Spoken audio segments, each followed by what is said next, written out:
Hey guys, Mike here. So today I'm here to talk to you about Hobbs and Shaw. In this review I'll be going over a brief summary of the plot, my quick thoughts about the film and whether or not you guys should go and see it. So I'm going to try and keep this review spoiler free. However, if you don't know anything about the film and you want to go in completely blind, then it's just come back to this video once you've seen the film. So with that, let's get started, shall we?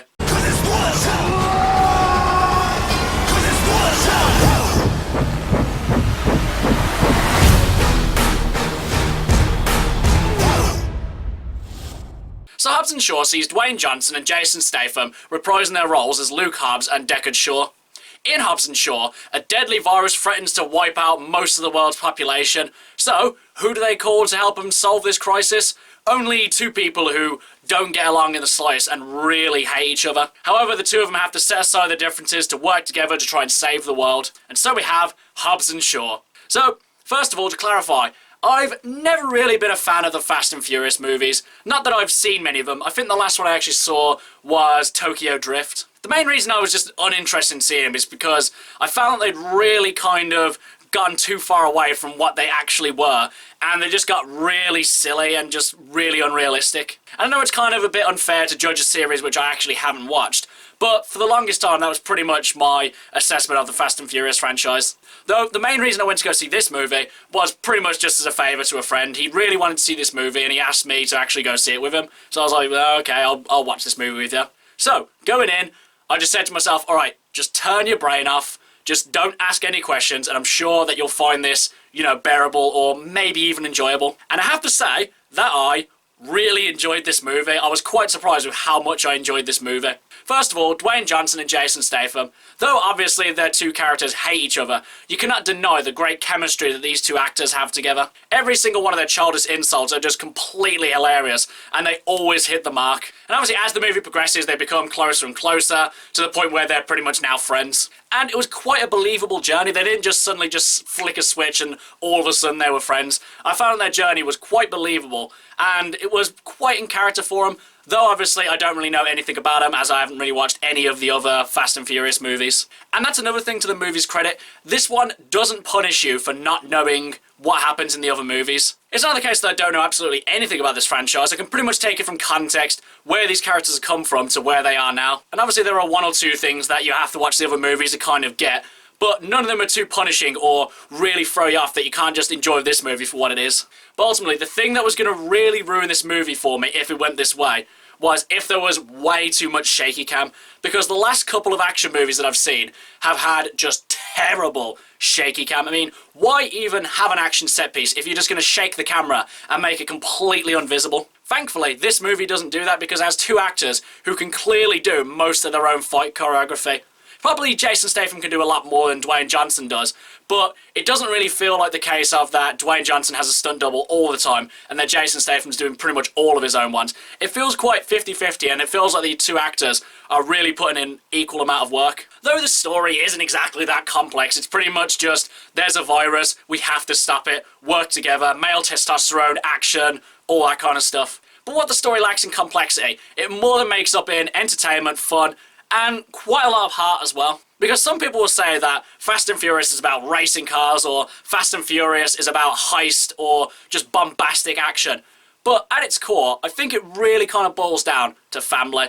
I know a lot of people say that about the Fast and Furious, but that is pretty much the main core of these movies. It's all about family, friendship, and just being there for each other, whilst at the same time looking cool doing it. And this movie as well has a lot of moments like that. But now let's talk about some of the secondary characters. First of all, Idris Elba. Great villain, absolutely love Idris Elba, good actor, really good in this movie. The only problem I found was, though, that he's cybernetically augmented to be, a better human, stronger, faster, everything like that.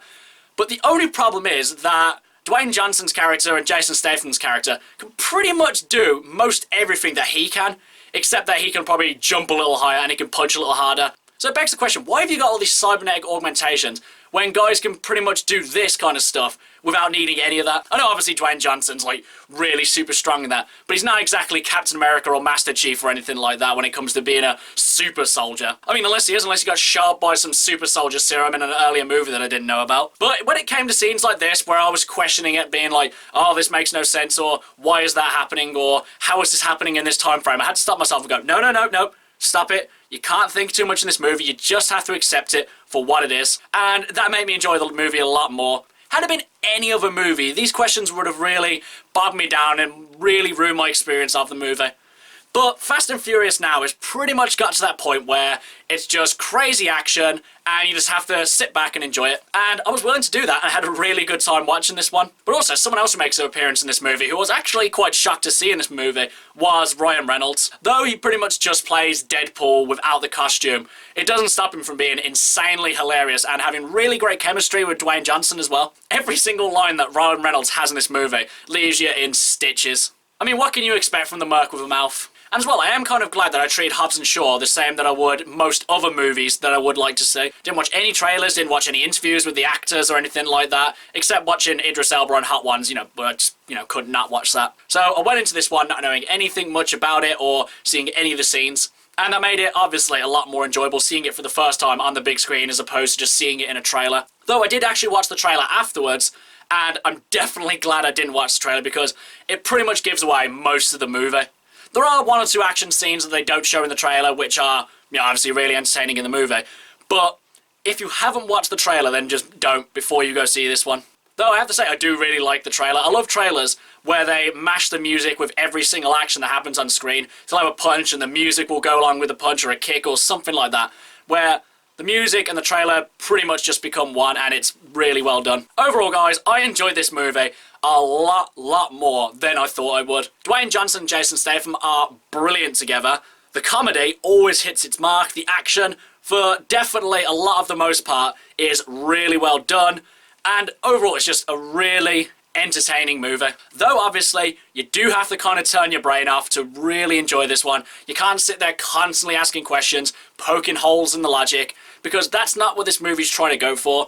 Because realistically, it probably just could go the route of logic the whole time, but it's here to entertain more than it is to tell a cohesive story and to be, grounded in reality. So if you're looking for a movie that's grounded in reality, then you're absolutely going to not enjoy this movie. But if you're willing to just sit back and be entertained, then I can definitely recommend this movie to you. But has this made me want to go back and watch some of the other Fast and Furious movies? Honestly, I would actually say that after seeing this movie, it does make me want to go back and watch some of the earlier Fast and Furious movies. Though I don't know where I should start. I don't know if I should start from 5 or whether I should start from 1.